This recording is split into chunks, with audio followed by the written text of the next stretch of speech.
The cold rains of November had painted the narrow streets of Villeneuve-sur-Yonne the color of wet stone. Marguerite Delacroix gazed out from her bedroom window, watching through the mist droplets on the glass a pale landscape unfold. The oak trees in the garden were bare now.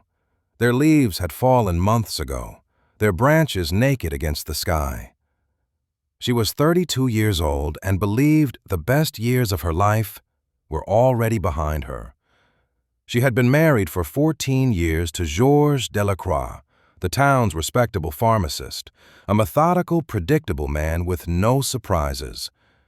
Every morning he rose at the same hour, ate the same breakfast, walked with the same steps to his pharmacy. In the evenings when he returned home, he read his newspaper, ate his dinner in silence, then dozed in his armchair. In her youth, Marguerite had dreamed of other things. During her years at the convent school in Rouen, books had shown her entirely different worlds. Chateaubriand's romantic landscapes, George Sand's passionate heroes, Lamartine's poetry. These had shaped her soul. Where once she looked out the window searching for heaven in the sky, now she saw only gray clouds and wet roof tiles. Perhaps the first year of marriage had been different. Georges' stability had seemed reassuring. The comfort of being from one of the town's good families, their small but charming house, the fresh bread the servant Annette brought each morning, these had been enough, she thought. But now, 14 years later, she understood this comfort was actually a prison with golden bars. From below, she heard Annette's voice. "Madame, lunch is ready." "I'm coming," Marguerite replied, but she didn't move from her place. She looked at her reflection in the window. She was still beautiful. Perhaps that freshness of youth was gone, but she possessed a striking elegance. Her dark brown hair had begun to turn white early at her temples. This didn't sadden her. It even added a nobility to her face. But her eyes were tired. Eyes weary of life, weary of waiting. On Tuesdays, Marguerite would go to the market in the town square. This was the week's only colorful moment. Vegetable and fruit stalls, flower sellers, fabric merchants. Strange faces, strange voices. Traveling vendors from Paris sometimes brought new novels. Marguerite would secretly buy them, hiding them in places no one at home would see. This Tuesday, something special happened. She saw a new face in the marketplace. A young man, perhaps 30 years old, wearing a dark gray coat, holding a sketchbook. He wandered among the stalls, occasionally stopping to take notes. He must be an artist, Marguerite thought. There was something in his manner, his bearing. He was different from the town's ordinary residents. The man sat on a bench by the fountain and began to sketch. Marguerite approached under the pretense of buying vegetables. She glanced at his notebook, the stone arches of the old church, the bakery at the corner of the square, the silhouette of the hill in the distance. He had drawn them beautifully. "Does it interest you, madame?" said the man without raising his head. Marguerite startled.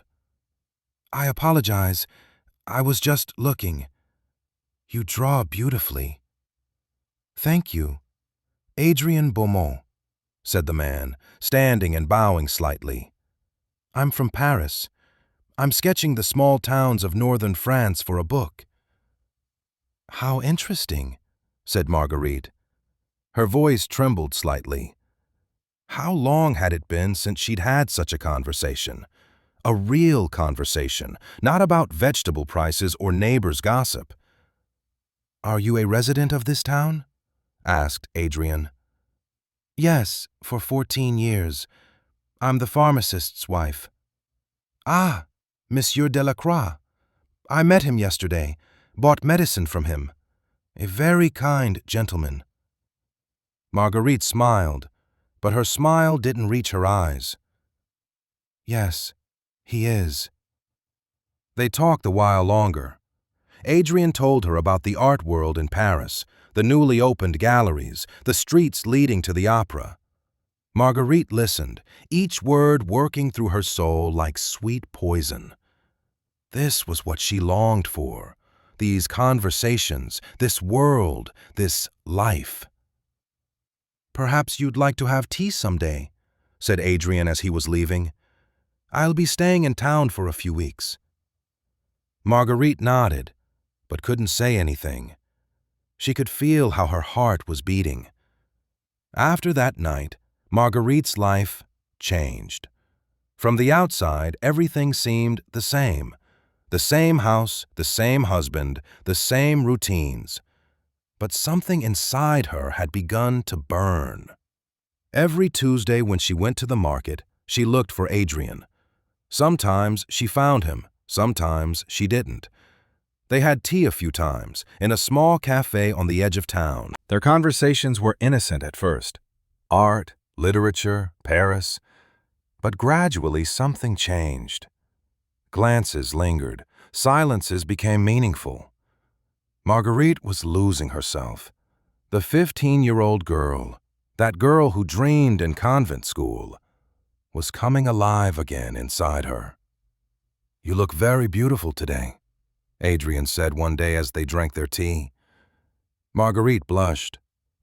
When had George ever said such a thing to her? She couldn't remember. "Thank you," she said in a low voice. "Have you ever seen Paris?" asked Adrian. "No.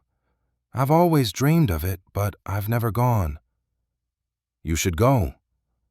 Paris suits you so well. Walking in the Luxembourg Gardens, reading by the Seine, wandering for hours in the Louvre. You belong there, not in this small town." These words pierced Marguerite's heart like an arrow. Yes, she belonged there. Not here, not in these narrow streets, these gossip-filled neighbors, these boring routines. "Come with me," said Adrian suddenly. His voice was serious now. "I'm returning to Paris in a few weeks. Come with me, Marguerite." The world stopped at that moment. Marguerite's ears were ringing. What was this man saying? But a voice inside her, a voice from very deep within, was saying yes. "I'll think about it," she said, her voice a whisper. After that night, Marguerite couldn't sleep. She lay in bed beside George, but her mind was in Paris.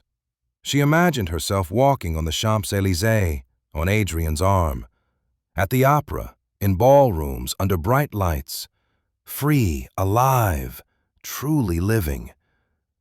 But then reality came. She was married. In society's eyes, she was a respectable woman.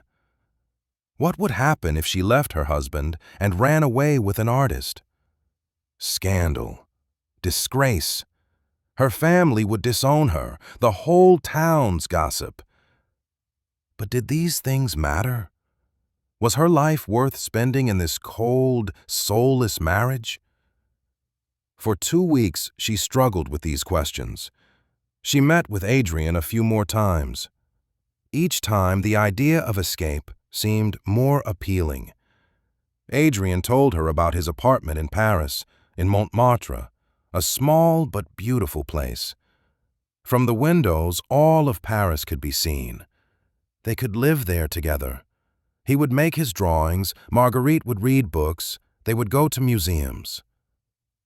"Decide tonight," said Adrian at their last meeting. "I'm going to Paris on Monday. I'll be at the train station at 5 o'clock. If you want to come with me, be there. I'll be waiting." Marguerite nodded. Now she had to decide. Monday morning came. The town was waking slowly as always. George went to his pharmacy.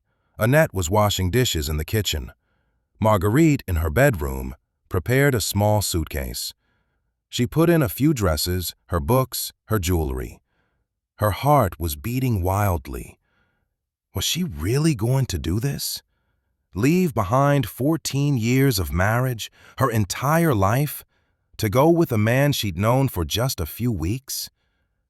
She looked at the clock. It was noon. The train would leave at 5. She still had time. She went downstairs. She told Annette she was going to visit a sick friend. She put on her coat, her hat, took her suitcase.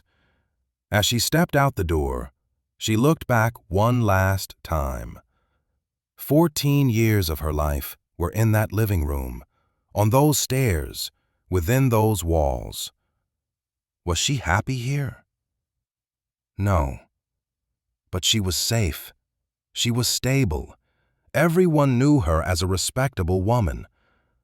But wasn't that enough anymore? Should she live her life only for others' respect?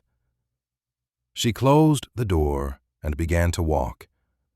The train station was outside town, a half-hour walk. Marguerite proceeded slowly.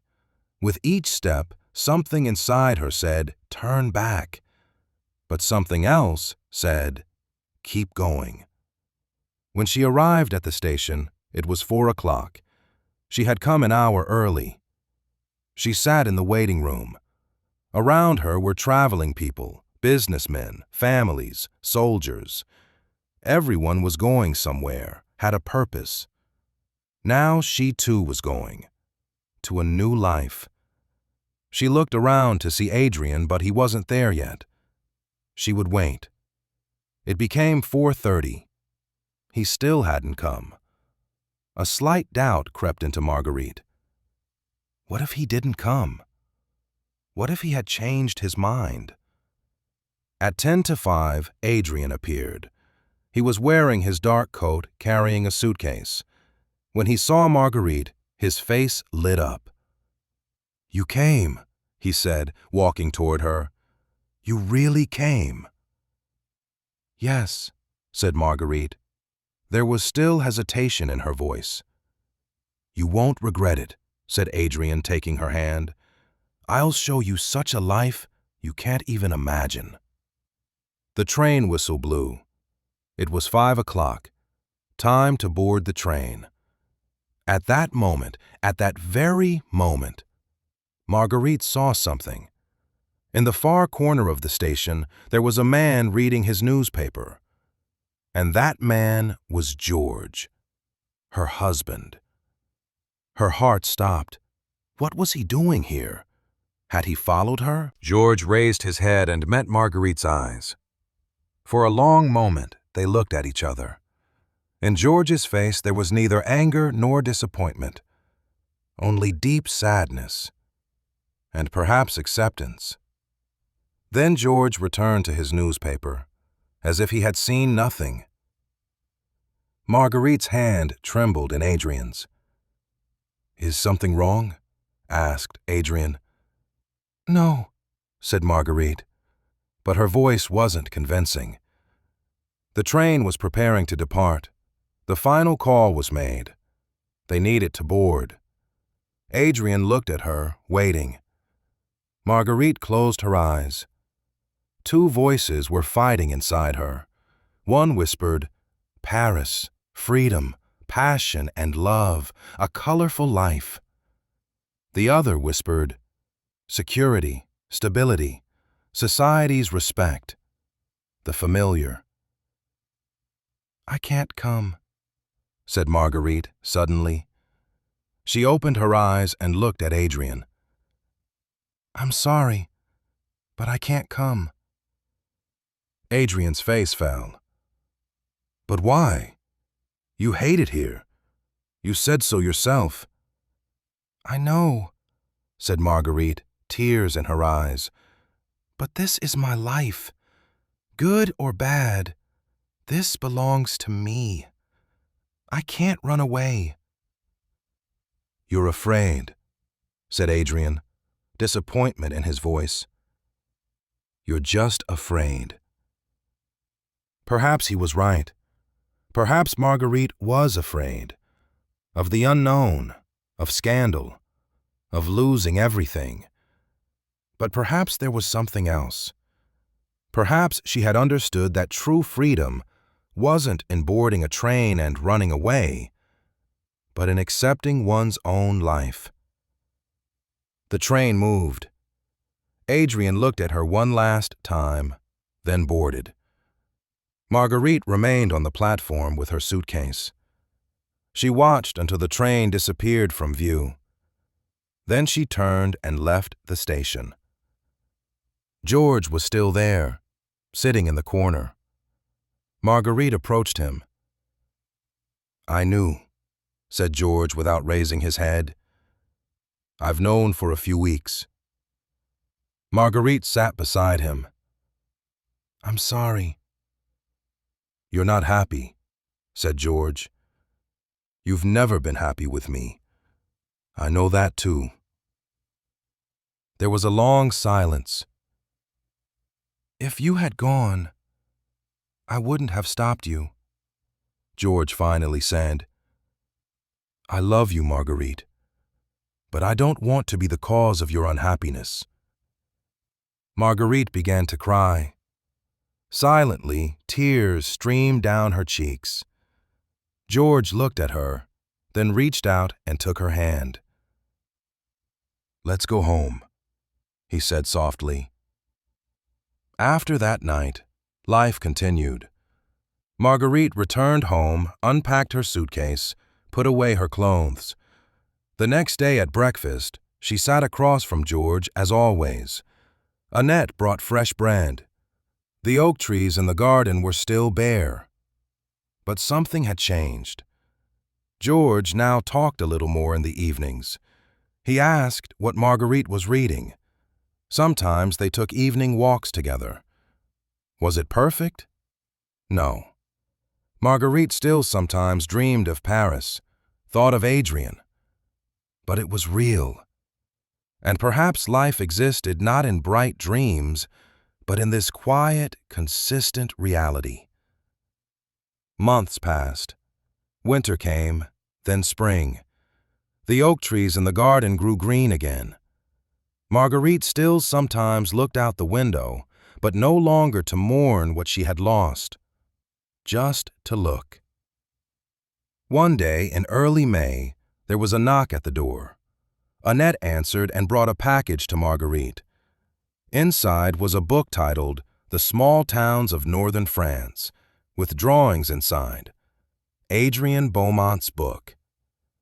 Marguerite turned the pages, and there in the middle was a drawing of Villeneuve-sur-Yonne's square, the fountain, the church, the stalls, and in the corner, small but distinct, a woman's figure.